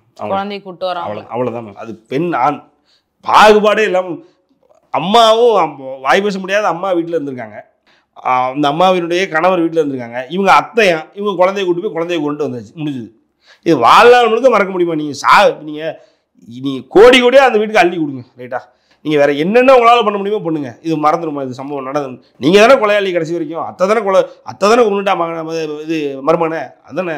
இதோட உங்களுக்கு வேறு என்ன வேணும்? அதனால் தயவு செஞ்சு நீ விஜய் கூட்டத்துக்கு நீ போய் சாவு. இன்னும் சொல்ல போனால் அவன் கட்சிக்காரன் செத்துட்டு போகிறான், அவனால் யாருக்கும் எந்த பிரச்சனையும் கிடையாது, விஜய்க்கே பிரச்சனை கிடையாது. ரைட்டுங்களா? நீங்கள் போய் சாகிறத தயவு செஞ்சு நிறுத்துங்க. ஏன்னா தெருமுனையில் நின்னாலே நீங்கள் செத்து போகிறீங்கன்ற அளவுக்கு தான் விஜய் என்னுடைய ரசிகர்கள் இருக்காங்க. அந்த அளவுக்கு கட்டுப்பாடற்று இருக்காங்க. அதான் சொன்னாங்க நேற்று, இது கட்டுக்கடங்காத கூட்டம்லாம் இல்லை, கட்டுப்பாடற்ற கட்டுப்படுத்த முடியாத கூட்டம். அதான் உண்மை. நீ ஒன்றும் இல்லை, என் வீட்டு வாசல் தானே விஜய் வரான், நீ வீட்டு வாசல்னா இவனுக்கு பூரா ஏறி கூறவுலே ஏறி அவன் வீட்டுக்குள்ள நிற்பான். அதனால் வந்து விஜய் நீ உங்கள் ஊருக்கு வரான்னா சேஃப்டி திருட வரான். அந்த காலகை கூட்டம் மாதிரி இவங்க போராட்டம் பூரா அந்த இடத்த முடிச்சுட்டு வராங்கல்ல, அந்த மாதிரி இவங்க போராட்டத்தை பூரா அந்த இடத்த முடிச்சு குப்பையாக்கி கொண்டு போன. எதுக்கு செருப்பு போட்டு போராட்டம் பூரா செருப்பு விட்டு வராங்கன்னு தெரியல மேம். ஏன்னா செருப்பு 200 ரூபா கொடுத்து வாங்குறீங்க, அந்த செருப்பை காலில் போட்டு கூட உங்களுக்கு ஏன் முடியலன்னு தெரியல. என்னதான் கூட்டம் ஸ்டாம்பிட் நடந்தாலும் அந்த அளவு கூட அவங்களுக்கு கண்ட்ரோல் இல்லை மேம். கண்ட்ரோல் இல்லை, ஒரு பொறுமை இல்லை. விஜய் பார்க்கணுன்னா எத்தனை, நான் இன்னொன்று எனக்கு இது ஒரு ஸ்ட்ராட்டஜிக்காக நான் கேட்கணும் உங்களை நினைக்கிறேன். இது நீங்கள் எப்படி யோசிங்க மேம்? இப்போது கீர்த்தி சுரேஷ் வீட்டுக்கு கல்யாணத்துக்கு போகிறாரு, ரைட்டுங்களா? அங்கே போய் ஒரு ஃபோட்டோ போடுறாரு, அப்போ தான் நமக்கு தெரிய வருது. ஏர்போர்ட்டில் போயிட்டு என்ன சொல்கிறாரு, அந்த சார்ட்டர் ஃப்ளைட்டில் ஏறி அவர் பாட்டு கீர்த்தி சுரேஷோட கல்யாணத்தை முடிச்சுட்டு அங்கே 2 பேரும் நின்று ஆரம் தள்ளிவிட்டு வந்துடுறாரு. அதே மாதிரி த்ரிஷா வீட்டுக்கு அவர் அவங்களோட பர்த்டேக்கு போகிறாரு, அவங்களோட நாயை வச்சு கொஞ்சிறாரு வர்றாரு. அப்போல்லாம் எப்படி மேம்? அதாவது கதவை திறந்து விஜய் தாவேகாவினுடைய தலைவர் விஜய் அவர்கள் வெளியில் வராருன்னு நமக்கு தெரிய மாட்டேங்குது, வீடியோ வர மாட்டேங்குது. அதுக்கப்புறம் அவர் கார் பின்னாடி போகும்போது ஒரு 4 கார் பின்னாடி போகிறது தெரிய மாட்டேங்குது. அதுக்கப்புறம் அவர் எங்கே என்ட்ரு ஆகிறாரோ அது தெரிய மாட்டேங்குது. அதுக்கப்புறம் அவர் என்ன பண்ணிட்டு இருக்காரு, அங்கேருந்து ஜூம்லேருந்து தூரத்துலேருந்து காமிச்சாங்க வச்சாங்கன்னு எதுவும் தெரிய மாட்டேங்குது. திரும்பி வராரு, ஒன்றும் தெரிய மாட்டேங்குது. அப்போல்லாம் தெரிய மாட்டேங்குது. கரெக்டாக சத்தம் இல்லாமல் எந்த ஒரு கூட்டம் உலகத்திலே அவர் தானே கூட்டம் கொடுத்துருந்தாங்க, அந்த கூட்டம்லாம் கூட மாட்டேங்குது, வைக்க மாட்டேங்குது, எந்த பிரச்சனையும் இல்லை. ஆனால் மற்ற நாள் வரீங்க அது போராடுறா மட்டும் ஆரம்பத்துலேருந்து கடைசி வரைக்கும் கவர் பண்ணுறீங்களா எப்படி? அதான் சரி, எனக்குமே தெரியல. அதுதான் சொல்கிறேன். பிரைவேட் ஜெட்ல போகும்போது சரி, சத்தமே இல்லாமல் இந்த 1 வருஷத்துக்குள்ள ஜனநாயகம்னு ஒரு படமே நடத்தி முடிச்சாரு. எங்கே நடத்தினாரு உங்களுக்கு தெரியுமா? எனக்கு தெரியுமா? தெரியாது. அப்புறம் அப்போல்லாம் ஏன் கூட மாட்டேங்குது கூட்டம்? இந்த வீங்களாம் எங்கே போகிறாங்க? இங்கே வந்து சாகுறானுங்களே, அங்கே போய் ஏன் சாக மாட்டானுங்க? ஒன்றுமே புரியல. அப்போது உங்களால எந்த சத்தம் இல்லாம ஒண்ணு பண்ண முடியுது, கரெக்டா? அப்ப இது வேணும்னு சத்தம் போடுறீங்க நீங்க. இவர் பிரச்சாரம் போகும்போது 4 பேர் மத்தியில போய் நிப்பீங்களா, இல்ல வீட்டுல போய் பிரச்சாரம் பண்ணுவீங்களா? சரி, நல்ல கேள்வி தான். நான் என்ன சொல்றேன்னா, இப்போ ஒரு இடத்துக்கு விஜய் போகிறார் ரைட்டுங்களா, அவர் என்ன கேட்குறாரு, நான் கரூரில் வெளிச்சம்பரத்தில் இந்த இடத்துல மாநாட்டில் சரி பொதுக்கூட்டத்தில் பேசணும் தானே போகிறாரு. அதுதானே அவருக்கு போகிற வழியில் அவர் எதுவும் பண்ணக்கூடாதுல்ல, போகிற வழியில் ரோட் ஷோ பண்ணக்கூடாது, போகிற வழியில் யாரையும் சந்திக்கக்கூடாது, சந்திக்கக்கூடாது இல்லை, அதாவது நீங்கள் சந்திக்கணும்னு நீங்கள் அனுமதி கேட்கல, வைக்கல, எதுவும் பண்ணலை. நீங்கள் அந்த இடத்துல போயிட்டு அது மேலே ஏறினு நீங்கள் பொதுக்கூட்டம் முடிச்சுட்டு வந்துடலாம், அதானே சரி கரெக்டுங்களா. அப்போது போகிற வழி ஃபுல்லாக ஆளுங்க எப்படி வராங்க, ஏன் வரணும் ஃபஸ்ட்டு? அப்போது அதை உங்களால் வர வைக்க முடியுதுல்ல, நீங்கள் அது வர வைக்கணும்னு அவசியமே இல்லையே. வர வைக்கிறதுக்கு நீங்கள் பெர்மிஷனே கேட்கல, ரோட் ஷோ பண்ணுறது உங்களுக்கு பெர்மிஷனே கிடையாது. ஆனால் எப்படி ரோட் ஷோ நடக்குது, எப்படி ரோட் ஷோ நடக்குது? நீங்கள் அந்த இடத்துல பொதுக்கூட்டத்தில் அந்த இடத்துல மேலே ஏறி போய் பேசுனா டேரெக்டாக ஏதோ ஒரு காரில் எப்படி நீங்கள் இதே கீர்த்தி சுரேஷ் வீட்டுக்கும் த்ரிஷா வீட்டுக்கும் போகிறீங்களோ சத்தம் இல்லாமல், அப்படி நீங்கள் நேராக போய் அங்கே போய்ட்டு நீங்கள் கூட்டத்தை கூட்டிக்கலாம்ல, பெருசாக்கிக்கலாம்ல. அப்போது அந்த புரிதல் தானே விஜய்க்கு இல்லை. உனக்கு தேவையான இடத்துக்கு இவனுங்கெல்லாம் வேண்டாம், இவனுங்கெல்லாம் திருநாய் மாதிரி நம்மளை வந்து குலைச்சி டிஸ்டர்ப் பண்ணுவானுங்க அப்படின்னு நீங்கள் நினைக்கிறீங்கள. அதே மாதிரி இங்கேயுமே வந்து மக்கள் இருக்காங்க. நீ ரோட்டில் போகும்போது இப்படியே அவர் உட்காந்துருக்காரு, பக்கத்தில் 2 பேர் பைக்கில் போகிறான், பைக்கில் போய் அவர் டயருக்குள்ளே போகிறான், இப்படி எட்டி பார்த்துட்டு இருந்துக்கிறார். அந்த வேனை அங்கே நிறுத்திட்டு இறங்கி போகணுன்னு கூட அவருக்கு தோணலை. அவரு போக வேணாம், வேறு யாரையாவது அனுப்பணும்னு கூட தோணலை. இவ்வளோதான். ஏன்னா அவருக்கு எந்த இடத்துல ரசிகர்கள் தேவையில்லைன்றது தெரியும், எந்த இடத்துல ரசிகர்கள் தேவை. எங்கே இவனுங்க அதாவது தன்னை மறந்து தன்னுடைய செல்ஃப் ரெஸ்பெக்டை இழந்து ஒரு அடிமை மாதிரி இவனுங்க நமக்கு சேவை செய்யணுன்றது விஜய்க்கு தெரியுது. அப்படித்தான் அரசியலில் ஒவ்வொரு இடத்துல அவர் அரசியல் சம்மந்தப்பட்ட நிகழ்வுகளுக்கு போகும்போது மட்டும் கூட்டம் கூடிடுது. ஒரு ஷூட்டிங் போனால் கூட்டம் கூட மாட்டேங்குது, ஒரு யாரையாவது ஒருத்தர் சந்திக்க போனால் கூட்டம் கூட மாட்டேங்குது, வேறு ஏதாவது ஒரு இடத்துல ஏர்போர்ட்டுக்கு போனார்னா கூட்டம் கூட மாட்டேங்குது. இதுக்கு வந்துட்டாருன்னா மட்டும் கூட்டத்தை கூட்டி ஆளுகளை வர வச்சு ஆக்கி மக்களை, அது மக்களுடைய வேலையை, மக்களுடைய டெய்லி ரொட்டீனை பாதிக்கிற அளவுக்கு தான் விஜய் அவர்கள் இன்றைக்கி வரைக்கும் கூட்டம் போட்டிருக்காரு. அதில் எந்த மாற்றுக்கிறதும் இல்லை. அவருடைய பழைய இதுக்கு முன்னாடி உள்ள கூட்டத்தில் ப. சிதம்பரம் அவர்கள் ரோட்டில் நின்றுருக்கார் கிட்டத்தட்ட 1/2 மணி நேரம். ப. சிதம்பரத்துக்கு மேலே தமிழகத்திலேருந்து நேஷனல் ரெப்ரசன்ட் பண்ண ஒரு அரசியல்வாதியே கிடையாது. அவரே நிற்க வச்சுருக்காங்க. அவரை விடவும் அங்கே இருக்கிற பெரிய அரசியல்வாதி, அவரை விடவும் விஜய் பெரிய அரசியல்வாதி, யோசிங்க. அப்போ அப்படிப்பட்ட எல்லாருக்கும் இடைஞ்சல் கொடுக்கறத நீங்கள் அரசியல் பண்ணுற அன்னைக்கு மட்டும் பண்ணிக்கிறீங்க, அதை சனிக்கிழமை மட்டும் பண்ணிக்கிறீங்க. அது வந்து அதோட லிமிட்டை தாண்டி போய் அவன் செத்து விழுந்திருக்கான் அந்த தடவை. அதனால இதுக்கு மொத்த காரணம் விஜய் தான். இந்த இன்சிடென்ட் நடந்த அப்புறமேட்டு புசியாந்தன் அப்படின்ற ஒரு கேரக்டரை காணும். அவர் இன்னும் தமிழ்நாட்டிலே பேசுனது சரியான்னு நீங்க நினைக்கிறீங்களா? அவர்லாம் வந்து இதுக்குள்ள நீங்க என்ன சொல்றது, கம்ப்ளீட்டாக தேசிய பாதுகாப்பு சட்டத்தில் கைது பண்ண வேண்டியவர். அவர்லாம் அவர் போட்டிருந்த இதை வந்து டெலீட் பண்ணிட்டார். அவரும் பயந்தாங்களே தான். அடுத்து இப்போ தலைமை எப்படியாமோ அப்படி தானே என்ன சொல்கிறது, அந்த அந்த அந்த மொத்த ட்ரெடிஷனே அப்படி தான் இருக்குது. அது தாவேக்காவை பொறுத்த வரைக்கும் விஜய் அவர்கள் கையை கட்டி மன்னிப்பு கேட்டதும், அந்த சிஎம் முன்னால் நின்று நீங்கள் தான் பெரிய ஆள்னு அவங்க சிஎம்டே கன்ஃபர்ஸ் பண்ணி அவங்க காலில் விழுந்து இப்படி எல்லாம் நடந்திருக்கு. அவருடைய வாழ்க்கையில் இந்த கட்சி அந்த கட்சி, அது அவனுக்கு சப்போர்ட் பண்ணுறேன் இவனுக்கு சப்போர்ட் பண்ணுறேன் எல்லாருக்கும் ஒன்றும் இல்லை. 2008-9 காலகட்டத்தில் ராகுல் காந்தியை போய் பார்த்து காங்கிரஸுக்கு சப்போர்ட்டு, காங்கிரஸில் இளைஞரணி தலைவர் பதவி கேட்க அலைஞ்சார் ரைட்டுங்களா. அது கொடுக்க மாட்டேன், உங்களுக்கு வயசாயிருச்சு போங்கன்ட்டாங்க. வந்ததுக்கப்புறம் அதே கோபத்தில் பார்த்திங்க அப்படின்னா இவர் பேர் என்ன அண்ணா ஹசாரே இருக்கார் இல்லையா, அண்ணா ஹசாரே காங்கிரஸுக்கு எதிராக ஒரு இயக்கம் நடத்தினார், அங்கே போய் நின்று பேசினார். அதுக்கப்புறம் அப்படியே அதுக்கு ஆப்போசிட்டாக அதிமுகவில் போய் கூட்டணி வச்சார். அது காவலன் படத்தை அவங்க இறக்க உள்ள காவலன் படம் பார்த்திங்க அப்படின்னா டிசம்பர் மாதம் வர வேண்டிய படம், டிசம்பர் மாதம், அதாவது எனக்கு இது 2011 ஜனவரி பொங்கலுக்கு வந்தது. பொங்கலுக்கும் வராமல் அதுக்கு அடுத்த நாள் 15ஆம் தேதி வந்தது. அது பார்த்திங்க அப்படின்னா டிசம்பர் மாதமே வர வேண்டிய படம். டிசம்பர் மாதம் அந்த படத்தை வரவில்லை. அந்த படத்தை வரவிடாத காரணம் வந்து ரெட் ஜெயண்ட் வந்து மன்மத நம்பு இறக்க போகிறோம் அப்படின்னு சொல்லி கொடுக்க முடியாது அப்படின்ட்டாங்க. அப்புறம் மன்மத நம்பி ஒரு வாரம் கழிச்சு அந்த 17ஆம் தேதி இன்னமும் காவலன் இறங்க வேண்டியது டிசம்பர் மாதம், அதுக்கு முந்திரம் அதுலேயே இறங்கலை. அதுக்கு காரணம் ரெட் ஜெயண்ட்டு. சரி, காரணம் ரெட் ஜெயண்ட்டு, நான் பொங்கலுக்கு இறக்கிறேன் அப்படின்னு சொல்லி தள்ளி கொண்டு போயிட்டாங்க. அதுக்கப்புறம் பொங்கலுக்கு சன் பிக்சர்ஸ் என்ன பண்ணால் ஆடுகளை தூக்கிட்டு வந்துட்டான், உனக்கு ஸ்க்ரீன்ஸ் கிடையாது, கம்மி தான் ஸ்க்ரீன்ஸ்னு காவல்னா. அது இல்லாமல் அன்னைக்கு முதல் நாள் இறக்க விடாமல் பண்ணி அடுத்த நாள் இறக்குனாங்க. இந்த ஒரு ரீசனுக்காக என்ன பண்ணிட்டார் அப்படின்னா, நான் அதிமுகவுக்கு சப்போர்ட் பண்ணி அதிமுக ஜெயலலிதா அவர்களுக்கு அணிலாக இருக்கேன்னு அங்கே போனார். அதுக்கப்புறம் மறுபடியும் பார்த்தா என்ன சொல்கிறது, சிஎம்மை பார்த்து கை கொடுக்குறதும், சிஎம்கிட்ட என்ன சொல்கிறது, சிஎம் நல்லவங்கன்னு பேசுகிறது, இப்படிலாம் பேசிக்கிட்டு இருந்தார் திமுக ஆட்சி வந்ததுக்கப்புறம். இப்படி இவர் பண்ணாத சேட்டையில் எல்லா இடத்துக்கும் போய் 5 கட்சி அருணாச்சலம்னு இப்போ நம்ம இவரை சொல்கிறோம் செந்தில் பாலாஜி, ஆக்சுவலாக 5 கட்சி அருணாச்சலம் விஜய், வேறு யாரும் இல்லை, அவர் போகாத இடமே இல்லை. அதுக்கப்புறம் மோடியை பார்க்க போகிறோம் 2014 தேர்தலுக்கு மோடி இங்கே கோயம்புத்தூர் வரும்போது சென்னையிலேருந்து கோயம்புத்தூர் கிளம்பி போய் மோடி பக்கத்தில் கையை கட்டி உட்காந்துருப்பார். இப்படி அவர் பார்க்காத இடம் இல்லை ரைட்டுங்களா. அதனால் வந்து அவரை பொறுத்த வரைக்கும் நீங்கள் எதுக்கு ஒன்று ஒரு யோசிச்சு பண்ணுறாரா, இல்லை வந்து ஒரு ஸ்ட்ராட்டஜியோடு பண்ணுறாரு, இல்லை ஒரு தெளிவு கூட பண்ணுறாரு அப்படின்னா எதையுமே அவர் தெளிவு இல்லாமல் பண்ணியிருக்காரு ரைட்டுங்களா? அதனால் தெளிவுன்ற ஒரு வார்த்தைக்கு அர்த்தமே தெரியாத ஒரு விஜய். ஸோ நம்ம விஜய் அவர்களை ஒரு நல்ல அரசியல்வாதியாக பார்க்குறத முதல்ல நிறுத்தணும். அவரை பொறுத்த வரைக்கும் அவர் ஒரு சிஎம் கேண்டிடேட்டுன்னு அவராகவே நினச்சிக்கிட்டு வாழ்கிற ஒரு மென்டல், அவ்வளோதான். ஒரு பைத்தியம் விஜய். ஸோ அதனால் அந்த பைத்தியம் தெளிகிறவர்கள் அவர் மக்கள் அவரை சீண்டாமல் இருக்கிறது நல்லது, அவ்வளோதான். இதில் நீ புசி ஆனந்த் எங்க காணோம்? சாரி, அந்த நான் எங்கேயோ கேரி ஆகிட்டு வந்துட்டேன். நீங்க அப்படியே சுத்தி கரெக்டா விஜய்கிட்ட வந்துட்டீங்க. ஆமாம், எதுக்குன்னா புசி ஆனந்த் காணோம் அப்படின்னா இது எதுக்கு நான் சொல்ல வந்தேன் அப்படின்னா, அப்படி வேற கட்சிகளில் அப்படி இருந்தார். இப்படி பயணிக்கும் பொழுது இடையில ஒரு தடவை ரங்கசாமியை போய் பார்க்க போகிறோம். ரங்கசாமி இவரை பார்த்துட்டாங்க அப்படின்னு ரங்கசாமி ஒரு தடவை போய் பார்க்க போனார். விஜய் அவர்கள் ஒரு கல்யாணம் நடக்கும்போது அவரே உட்காந்து பார்க்க போனார்.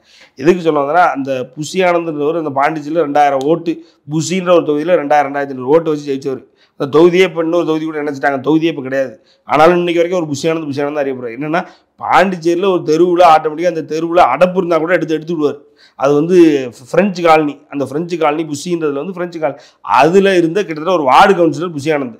அவரை கூட்டு நீ நான் தமிழ்நாடு போகிறேன், இன்றைக்கி தமிழ்நாட்டில் இருக்க ஒரு மிகப்பெரிய கட்சி நான் இயக்க போகிறேன், அவரை வச்சு நான் சிஎம் ஆக போகிறேன்னு ஒரு சுற்றி இருந்தார் அப்படின்னா, இவரோட ஆசைக்காக அவர் வேலை பார்ப்பார்.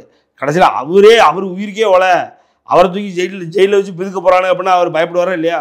அப்படித்தான் பயந்து ஓடிட்டார். நீ யாரை கூட வச்சுக்கிற, எப்படியான ஆளுகளை கூட வச்சுருக்க அப்படின்றது ரொம்ப இம்பார்ட்டன்ட், ரைட்டுங்களா? அது இப்போ நீ இப்போது அன்னைக்கு அந்த சம்பவம் நடந்தது, விஜய் ஓடிட்டார் பயந்து. புசி ஆனந்த் என்ன பண்ணார்? அவர் என்ன பண்ணணுன்னே தெரியாமல் அந்த ரோட்டில் நிற்கிறார். எங்கே? கரூர் ஈரோடு ரோட்டில் நிற்கிறார்.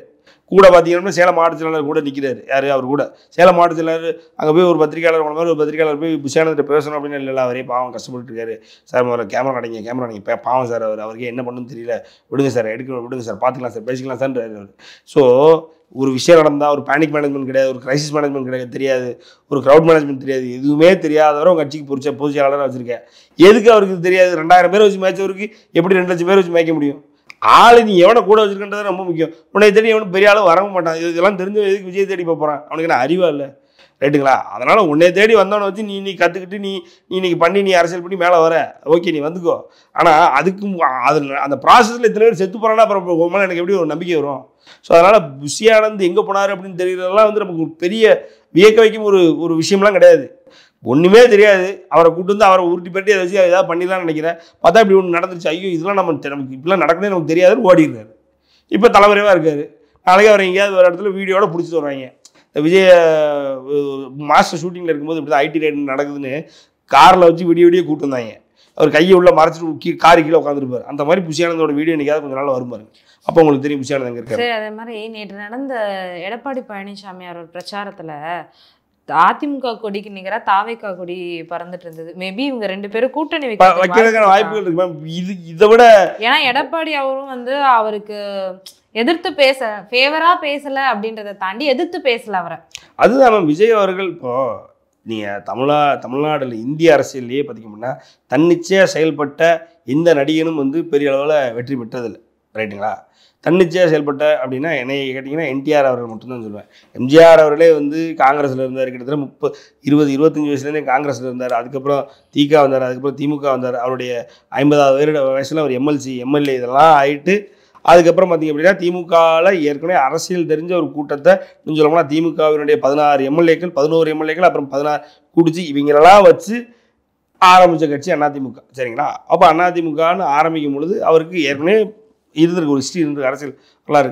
நான் தன்னிச்சையாக செயல்பட்டு நான் எடுத்தோன்னே சிஎம் ஆக மாட்டான். நீ சிரஞ்சீவி இப்படி தான் 2008 சிரஞ்சீவியினுடைய ஃபார்மேட் தான் விஜய் ஃபார்மேட். சிரஞ்சீவி இப்படி தான் ஒரு 4 கொள்கை தலைவர்கள் எடுத்துகிட்டு ஜோதிராம் பூலே, அதுக்கப்புறம் மகாத்மா காந்தி அவர்கள், அதுக்கப்புறம் அன்னை தெரசா, இன்னும் யாரோ ஒருத்தரை வச்சுட்டு 4 பேரை வச்சுட்டு அவங்க தான் கட்சி தலைவர்கள்னு எப்படி இன்னைக்கு விஜய் காப்பி அடிச்சிருக்கு. விஜய் இவரை சிரஞ்சீவி பார்த்து தான் காப்பி அடிச்சார். 2008 கட்சி ஆரம்பித்தார். 2009 அப்படி தான் தன்னிச்சையாக இருந்தார். 42 தொகுதி பாராளுமன்ற அவுட்டு டெபாசிட்டு. அதே மாதிரி 18 தொகுதி ஜெயிச்சார் சட்டமன்றத்தில். அவர் 2 தொகுதியில் இருந்தார், அதுலேயும் ஒரு தொகுதி தோற்று போனார், சரிங்களா? அதுலேருந்து 2 வருஷம் 2011 கட்சியை கழிச்சு காங்கிரஸ் எடுத்துகிட்டு போயிட்டார். ஸோ அதனால் யாரோட அலையன்ஸும் இல்லாமல் அப்படிலாம் யாரு கூடயும் நீங்கள் இன்க்ளைன் ஆகாமல் நீங்கள் கட்சி நடத்தி நான் தனியாக நின்றோன்னா நிற்க முடியாது. இன்றைக்கி இப்போ இவர் ஜெயிச்சிருக்காரு, அவர் பேர் என்ன துணை முதல்வராக இருக்கார் பவன் கல்யாண் அப்படின்னா அதுக்கு காரணம் அவர் சந்திரபாபு நாயுடு கூட கூட்டணி வச்சது தான். ஸோ அதனால் அதே மாதிரி பாஜகவினுடைய ஒரு என்ன சொல்கிறது ஒரு அலையன்ஸ்னால தான் இதுக்கு மொத்தமே காரணம். அவருடைய வெற்றி காரணமே இன்றைக்கி பாஜக தான். அதனால தான் இன்றைக்கி அவர் ஏதோ பெரிய காவித்துறை மாதிரி சுற்றிட்டு இருக்காரு நம்ம பார்க்குறோம். அதை மாதிரி விஜயும் தனியாக வந்தால் ஒன்றும் பண்ண முடியாதுன்றது நம்ம ரொம்ப வருஷமாக சொல்லிக்கிட்டு இருந்தோம். இன்றைக்கி அதான் நடந்துக்கிட்டு இருக்கு. அப்படியே ஆட்டோமேட்டிக்காக அதிமுக இது அமித்ஷா கூட பேசினார் அப்படின்றாங்க. பேசி என்ன டீல் நடந்தோ என்ன ஏதோ ஆட்டோமேட்டிக்காக இப்போ அவங்களுக்கு இன்றைக்கி தேவை தமிழ்நாட்டில் ஒரு ப்ரெசன்ஸு. அது யாரு கூடயுமா எப்படியோ ஒரு கூட்டணி மூலமாக ஏதோ ஒன்று நடந்துட்டாலும் போதும்னு நினைக்கிறாங்க. அதுக்கு தான் நேற்று வந்து அவங்க அந்த தாவேக்கா கொடியை கொண்டு போயிட்டு அங்கே என்ன சொல்கிறது அதிமுகவினுடைய அந்த பொதுக்கூட்டத்தில் அதை பற்றி யாரும் பேச முடியல. அதிமுககாரங்க அவங்களை அனுப்பியிருக்கலாமே, அவங்களும் அனுப்பலையே. அப்படிங்கும்பொழுது இது அவங்களுக்குள்ளே ஒரு மறைமுகமான இப்பவும் கூட்டணி இருக்குது. அதனால் அப்படின்னு இன்னும் போக போக தேர்தல் அன்ஃபோல்டாக நமக்கு தெரிய வந்துடுமோ தான் தோணுது. அதனால் விஜய் தன்னிச்சையாக நின்று செயல்பட முடியாது தமிழ் அரசியல் களத்தில்ன்றது நமக்கு தெரிகிறத விஜய் ரொம்ப லேட்டாக இப்போ புரிஞ்சுக்கிட்டார். அதனால் அதிமுக கூட பாஜக கூட என்டிஏ கூட்டணிக்குள்ளே ஒரு போனாலும் போயிட்டார் அப்படின்னா விஜயினுடைய அரசியல் விஜயை வந்து ஒரு அரசியல்வாதியாக நம்ம பார்த்துக்கலாம். ஒரு தேர்தல் அரசியலுக்கு ஒரு சரிபடுறாங்க. மற்றபடி மக்களுடைய நலனுக்காக போராடுறவர் அப்படின்ற அந்த ஒரு பிம்பம் மாறிடும். சொந்தமாக நின்னார் அப்படின்ற ஒரு ஒரு ஒரு ஒரு தன்னிச்சையாக செயல்படக்கூடியவர் விஜய் அப்படின்னா அவராக எழுந்து வந்த சுயம்பு. அவர் ஏற்கனவே நான் முதலே சொன்ன மாதிரி அவர் தனியாக எங்கேயுமே செயல்பட்டதில்லை. தனியாக செயல்பட முடியாதவர், அதுக்கு வழி இல்லாதவர், தகுதி இல்லாதவர், வக்கீலாதவன்ற மாதிரி மாறிடும். ஸோ இப்போது 41 பேர் இறந்துருக்காங்க. ஸோ இவ்வளோ பிரச்சனை நடந்துட்டுருக்கு. இப்போ எங்கேயுமே பிரச்சாரமும் பண்ண முடியாத ஒரு சூழலில் அவர் இருக்கார். சினிமா விட்டு ஃபுல்லாக வந்துட்டார். இதுக்கு மேல்பட்ட அவரோட அரசியல் வாழ்க்கை என்ன ஆகும்? மேம் இந்த எலெக்ஷனில் இப்போ அவங்க எப்படி யார் கூட கூட்டணி வச்சு எப்படி நிற்க போகிறாங்கன்றதை பொறுத்து மாறும் மேம். இப்போ அதிமுக எல்லாத்தையும் க்ளோஸ் பண்ணுறதுக்கு வாய்ப்பு இருக்கா? இல்லை, அந்த அளவுக்கு நம்ம போயிடுவோம்னா என்னென்னா என்டிஏ கூட கூட்டணி வச்சு எடப்பாடியார் அவர்களை சிஎம்மாக ஏற்றுக்கிட்டாருன்னா விஜய் எப்படி ஆந்திராவில் வந்து ஒரு பவன் கல்யாணும் ஒரு சந்திரபாபு நாயுடு இயங்குறாங்களோ அதே மாதிரி எடப்பாடியார் சிஎம்மாகவும் விஜய் அசிஸ்டன்ட் சிஎம்மாகவும் இயங்க முடியும். ஒழுங்காக பண்ணாருன்னா ஒழுங்காக அதை ஏற்றுக்கிட்டு, அதாவது எடப்பாடியார் அவர்கள் இதுக்கு முன்னாடி இதே மாதிரி பேச்சுவார்த்தை ஆரம்பிக்கும் பொழுது நான் சிஎம் எடப்பாடி வேணால் முன்னாடி வர சொல்லுங்க அப்படின்ற அளவுக்கு பேசினார். எடப்பாடியார் அவர்கள் அதிமுகவினுடைய தலைவர். இன்னைக்கு அதிமுகவினுடைய தலைமை பொறுப்பு அப்படின்றது சும்மா அவன் கிடச்சிடாது. எம்ஜிஆர் அவர்களும் ஜெயலலிதா அவர்களும் வந்து ஒரு வைத்த ஒரு பதவி. அந்த ஒரு கட்சியினுடைய தலைவராக இன்றைக்கி அந்த கட்சியை தமிழ்நாடு முழுக்க ஏறக்குறைய 150 தொகுதிகளுக்கு மேலே இன்றைக்கி வந்து மக்களை சென்றடைஞ்சு மக்கள் பிரச்சனைகளை மக்களுள் ஒருவராக இன்னும் விவசாயி இன்னும் மக்கள் ஒவ்வொருத்தரையும் புரிஞ்சுக்கிற அளவுக்கு, அதாவது அவருடைய ஆட்சி இருக்கும் பொழுது இன்றைக்கி எந்த அளவுக்கு மக்கள் அது இவ்வளோ ரொம்ப சந்தோஷமாக இல்லைனாலும் அட்லீஸ்ட் வந்து இவ்வளோ கஷ்டப்பட்டு இருக்கலை. ரொம்ப வந்து என்ன சொல்கிறது நம்ம செல்வ செழிப்போடு இல்லைனாலும் நம்ம என்ன சொல்கிறது ஒன்றும் இல்லாமல் இல்லை. ஏதோ அவ்வளவு கொரோனா அவ்வளவு புயல் அத்தனை புயல் எல்லாத்தையுமே வந்து மக்களை அசால்ட்டாக ரொம்ப இன்முகத்தோடு வர வச்சார். ஸோ அப்படிப்பட்டவர் இன்றைக்கி வந்து தமிழ்நாடு முழுக்க மக்களை பார்த்துக்கிட்டு இருக்காரு அப்படின்றது வந்து அதிமுக அப்படின்ற ஒரு கட்சியை இன்றைக்கி தோளில் தூக்கி சுமந்துட்டு இருக்கான்றது ஒரு மிகப்பெரிய விஷயம். அப்படிப்பட்ட ஒரு கட்சி கூட இவர் கூட்டணி வைக்கிறது இவருக்கு தான் நல்லது. ஆனால் கொஞ்ச நாளைக்கு முன்னாடி நான் தான் சிஎம் எடப்பாடி வேணா என் முன்னாடி வர சொல்லுங்க தெனாவட்டா இவர் எப்பவும் பேசுவார், அந்த படத்தில் பஞ்சடிப்பார், அந்த மாதிரிலாம் அடிச்சிருக்காரு. அப்படிலாம் ஒன்று வேணா தொழிலை பார்த்துட்டு போகணும்னு அனுப்பிட்டாங்க. இப்போ இங்கே திமுக அடிக்கிற அடி இப்படி ஒவ்வொருத்தராக செத்துக்கிட்டு இருக்கான் வச்சுக்கிட்டு இருக்கான் அப்படின்னா கட்சியே இல்லாமல் போயிடும். மேம் இது வந்து இன்னைக்கு இது ஒரு கட்சியினுடைய விவகாரம், இன்னைக்கு ஒரு விஜயனுடைய விவகாரம். ஆனால் 41 பேர் தமிழ்நாட்டில் இறந்துருக்கா அப்படின்றது இன்றைக்கி சைனாலேருந்து நியூஸ் போடுறான். சைனாவில் உள்ள அம்பாசிடரும் சைனாவில் உள்ள வெளியுறவுத்துறை சார்ந்தவர்களும் வந்து இன்னைக்கு ட்வீட் போடுறாங்க. அதை பற்றி இன்னைக்கு கண்டோலன்ஸ் தெரிவிக்கிறாங்க. அப்படின்றதெல்லாம் வந்து சாதாரண இதெல்லாம் வந்து நேஷனல் இன்ட்ரெஸ்ட் இந்த இஷ்யூலாம். சரிங்களா? அது நீங்கள் இவ்வளோ பெரிய சம்பவம் இன்றைக்கி தமிழ்நாட்டுக்குள்ளே எங்கேயாவது இவ்வளோ தூரம் இத்தனை வருடங்களில் ஒரு அரசியல் கட்சியினால் நிகழ்ந்திருக்கு அப்படின்னா நிகழ்ந்ததே இல்லை. இன்னும் சொல்லப்போனால் இந்த வருஷத்தினுடைய மிகப்பெரிய துயரமான சம்பவம் இதுதான். அந்த ஏர் கிராஷ் இருந்தது இல்லையா, 284 பேர் என்ன இருந்தாங்களா, அதுக்கப்புறம் ஒரு மிகப்பெரிய ஒரு சம்பவம்னா இதுதான். அதெல்லாம் ஆக்சிடென்ட், இதெல்லாம் வந்து இன்டென்ஷனல் ஆக்சிடென்ட். ஸோ அதனால் இப்படியான ஒரு விஷயம்லாம் இன்றைக்கி விஜய் சிஎம் ஸ்டாலின் திமுக தாவேக்கா நீங்கள் திருப்பலாம். இதை மாதிரி இன்னொரு சம்பவம் நடந்ததுன்னா அங்கேருந்து என்ன சொல்கிறது நேஷனல் லெவலில் சென்ட்ரலேருந்து ப்ரெஷர் வந்துடும். அதுக்கப்புறம் யார் இப்படி பண்ணிக்கிட்டே இருக்கான்னு பார்ப்பாங்க, அவனை வெளில போச்சு அப்படின்னு அனுப்பிடுவாங்க. ஸோ அது நடக்கிறதுக்கு முன்னாடி கட்சியை காப்பாற்றுன்னு விஜய் நினைப்பார்ல, அதுக்கு யார் சேஃப் பாயிண்ட்டு? இங்கே இவன் காலில் விழுறதோட நம்ம அவங்க காலில் போய் விழுந்துடும் அப்படின்னு விழுந்துட்டார். காலில் விழுறது விஜய்க்கு வந்து சர்வசாதாரணம், ரொம்ப சர்வசாதாரணமாக பண்ணிடுவார்.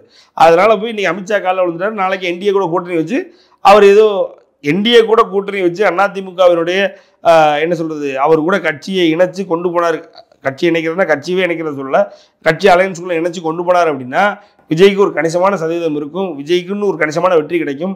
இன்னும் சொல்ல போனால் எடப்பாடியாருக்கும் ஒரு சதவீதம் என்ன சொல்கிறது எடப்பாடியாருக்கு விஜய் அணிலாக செயல்பட்டதாக நம்ம அறிஞ்சிக்கலாம், நம்ம புரிஞ்சுக்கலாம். அதனால் எடப்பாடியார் அவர்கள் சிஎம் ஆகிறதுக்கான வாய்ப்புகளும் இருக்கும். சரி, என்னோட தனிப்பட்ட கேள்வி ஒன்று, விஜய் வந்து இப்போ வந்து தன்னிச்சையாக இயங்குறாரு. ஏன்னா அவருக்கு வந்து அரசியல் கொள்கை தலைவர்கள்னு சொல்லிட்டு வச்சிருக்காரு, 5 பேர் வச்சிருக்காரு. ஸோ இப்போ வந்து அவருக்கு நேரடியாக இப்போனா எம்ஜிஆர் இருந்தார்னா எம்ஜிஆர் கருணாநிதியிலேருந்து கற்றுட்டு இருந்தார், கருணாநிதினா அண்ணா.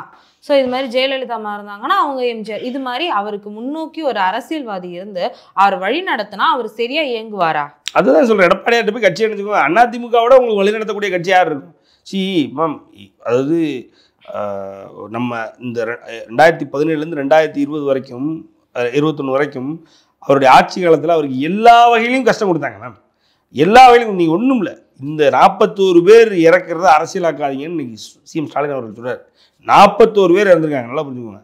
ஆனால் 2 பேர் வந்து இதே மாதிரி போலீஸ் கஸ்டடியில் பெனிக்ஸ் அண்ட் ஜெயராஜ் அப்படின்னு சொல்லி சாத்தாங்குளத்தில் இறக்கும் பொழுது அன்னைக்கு கொரோனா காலகட்டம், அதையும் மீறி மக்களை திரட்டி கொண்டு போய் திமுக அதிமுக ஆட்சியை டிஸ்மிஸ் பண்ண சொல்லி பேசிச்சு. 2 பேர் இறந்ததுக்கே பேசினாங்க. நீ 41 பேர் இறந்ததுக்கு நீங்கள் யாரும் அரசியல் பண்ணாதீங்க அப்படின்ற ஸ்டாலின். ரைட்டுங்களா? இதை விட அதாவது எவ்வளவு ப்ரெஷர் கொரோனா அப்படின்ற ஒரு காலகட்டத்தில் எந்த சிஎம்மும் எந்த ஒரு முதலமைச்சரும் இந்தியாவில் இது என்னன்னு அனலைஸ் பண்ணி புரிஞ்சிக்கவே கஷ்டப்பட்டு இருந்த ஒரு காலகட்டத்தில் நம்மளை எவ்வளோ தூரம் சேஃப்கார்ட் பண்ணி கொண்டு போக முடியுமோ, இன்னும் சொல்லப்போனால் கொரோனாவினுடைய அதை சேஃப்கார்ட் பண்ணி கொண்டு போன முதல்வர்களின் முதல்வராக இருந்தவர் எடப்பாடியார் அவர்கள். ரைட்டுங்களா? இங்கே உள்ள ஹெல்த் கேர் சிஸ்டம் வந்து இந்த அளவுக்கு எஃபெக்டிவாக செயல்படுமா அப்படின்னு நம்ம எல்லாரையும் வியக்க வச்ச அந்த குறிப்பிட்ட காலகட்டம்னா அது வந்து அந்த கொரோனா காலகட்டம் தான். நமக்கே தெரிஞ்சிருக்கும். எங்கேயோ எத்தனையோ பேர், அதாவது என்ன சொல்கிறது, ஒரு ஆம்புலன்ஸ் இல்லாமல், ஒரு படுக்கிறதுக்கு பெட் இல்லாமல், ஆஸ்பத்திரி இல்லாமல், டாக்டர்ஸ் இல்லாமல் எத்தனை மாநிலங்களில் எத்தனை பேர் வந்து செத்து, அதாவது வெட்டி செத்து இழுக்கும் பொழுது தமிழ்நாட்டில் அப்படி ஒரு சம்பவம் எதுவுமே அந்த மாதிரியே நடக்காமல் இறப்பும் ரொம்ப கம்மி, இறப்பு சதவீதம் ரொம்ப கம்மி. இங்கே உள்ள என்ன சொல்கிறது ஃபெசிலிட்டிஸும் ஜாஸ்தி. அவங்களுக்கு உணவு கொடுக்குறதுலேருந்து அவங்கள உள்ளே போய் அட்மிட் பண்ணி அவங்கள கம்ப்ளீட் கேர் பண்ணி அவங்கள அந்த கொரோனாவிலேருந்து வெளியே வச்சு அனுப்பின வரைக்கும் எல்லாமே பார்த்துக்கிட்டது எடப்பாடியார் தான். அப்படி அதாவது சிஎம்லே பெஸ்ட்டான சிஎம்னு பேர் எடுத்தவர் அவர். ஸோ அப்படிலாம் இதுக்கு முன்னாடி வந்த சிஎம் இருந்தாலும் இதுக்கு அப்புறம் இருக்க போகிறதில்ல அப்படின்ற அளவுக்கு எடப்பாடியார் பேர் எடுத்தார். ஸோ விஷயம் அது இல்லாமல் அந்த கட்சியும் அதுக்கு ஹெல்ப் பண்ணுச்சு, அந்த கட்சியினுடைய அந்த ஆர்கனைசேஷனும் அதுக்கு ஹெல்ப் பண்ணுது, ஸ்ட்ரக்சரும் ஹெல்ப் பண்ணுச்சு. எல்லா எம்எல்ஏக்களும் வந்து அந்தந்த தொகுதியை பார்த்துக்கிட்டதா இருக்கட்டும், எல்லா அமைச்சர்களும் வந்து அந்தந்த ஜோன்ஸை பார்த்துக்கிட்டதா இருக்கணும், எல்லாமே வந்து காப்பாற்றினாங்க. அதே மாதிரி புயல் வறட்சி, இதே டெல்டா மாவட்டத்தில் ஃபுல்லாக வறட்சினால அங்கே எங்கேயுமே பசுமை இல்லை. ஸோ அங்கே அது இல்லாமல் அங்கே இதுக்கு முன்னாடி உள்ள அரசு, இதுக்கு முன்னாடி உள்ள அரசினுடைய திட்டங்கள்னா மத்திய அரசினுடைய திட்டங்கள் வந்து டெல்டா இடமே அழிய போகுது அப்படிங்கும்பொழுது இந்த டெல்டாவை வந்து பாதுகாக்கப்பட்ட மண்டலமாக மாற்றி அதுலேருந்து அது மீட்டு கொடுத்தவர் எடப்பாடியார் அவர். ஸோ ஸ்ட்ராட்டஜிக்காக பார்த்தாலும் சரி, இன்னும் சொல்ல எக்ஸிக்யூட்டிவ் லெவலில் பார்த்தாலும் சரி, ஒன்றும் இல்லை. கான்ஸ்டியூஷனில் 162 162 அப்படின்ற அவருடைய தனிச்சட்டத்தை பயன்படுத்தி 7.5% உள்ஒதுக்கீடு. எதுக்கு அந்த 7.5% உள்ஒதுக்கீடு வந்து கவர்மெண்ட்டில் நீங்கள் படிச்சுட்டு போனீங்க அப்படின்னா உங்களுக்கான நீங்கள் கேரண்டி டாக்டர் ஆகலாம். 7.5% ஒதுக்கி அந்த 7.5%க்குள்ளே நீங்கள் குவாலிஃபை ஆனீங்கன்னா நீங்கள் கேரண்டி டாக்டர். அந்த மாதிரி அரசு பள்ளிகளில் படித்தவங்களை டாக்டர் ஆக்கலாம் அப்படின்ற நம்பிக்கையை கொடுத்ததே எடப்பாடியார். அதுக்கு அவர் தனிச்சட்டத்தை பயன்படுத்தினார். கவர்னர் வந்து அதை கையெழுத்து போட மறுத்துட்டார். இல்லை 7.5% உள்ஒதுக்கீடு கொடுக்க முடியாது மறுக்கிறார். அதை தனிச்சட்டமாக அவருடைய எக்ஸிக்யூட்டிவ் பவரை வச்சு அதை வந்து கொண்டு வந்து இன்றைக்கி கிட்டத்தட்ட 3200 டாக்டர்கள் உருவாகிறது காரணம் எடப்பாடியார் அவர்கள். 11 மெடிக்கல் காலேஜ் உள்ள கொண்டு வந்திருக்காரு. ஸோ எக்ஸிக்யூட்டிவ் லெவலையும் சரி, அவருடைய ஸ்ட்ராட்டஜி லெவலையும் சரி, கட்சி கட்டமைப்பும் சரி, இந்த கட்சியினுடைய ஹிஸ்ட்ரியும் சரி, 11 தேர்தல் அதிமுக ஆரம்பிச்சிருந்து 11 தேர்தலில் 7 தேர்தல் அதிமுக ஜெயிச்சிருக்கு. நமக்கு திமுக தான் பெரிய கட்சியாக தெரியும், ஆனால் அதிமுக தான் அதிக தேர்தல் ஜெயிச்ச கட்சி. அப்படி அந்த கட்சி ஹிஸ்ட்ரியும் சரி, அதெல்லாம் வச்சு பார்க்கும்பொழுது இன்னைக்கு எடப்பாடியார் அவர்கள் நடத்துகின்ற அதிமுக தான் எனக்கு தெரிய, இன்னும் நான் அடித்து சொல்லுவேன், இந்தியாவிலேயே ஒரு ஒரு அருமையான அரசியல் கட்சி, மக்களை நம்பக்கூடிய ஒரு கட்சி. அப்படிப்பட்ட ஒரு கட்சி கூட இவர் கூட்டணி வச்சா இவருக்கு தான் பலம், இவருக்கு தான் படிப்பினை நிறைய இருக்கும், இவருக்கு தான் லேர்னிங் நிறைய இருக்கும். அதனால அப்படி நீங்க எதுவும் படிச்சுக்கோங்க, படிச்சுட்டு நாளைக்கு நீங்க சிஎம்னா ஆகிக்கோங்க, அவ்வளவுதான். தங்களுடைய பொன்னான கருத்துக்களை சேனல் 5 நேயர்களுக்கு பகிர்ந்ததுக்கு ரொம்ப நன்றி சார். நன்றி சார். தேங்க்யூ.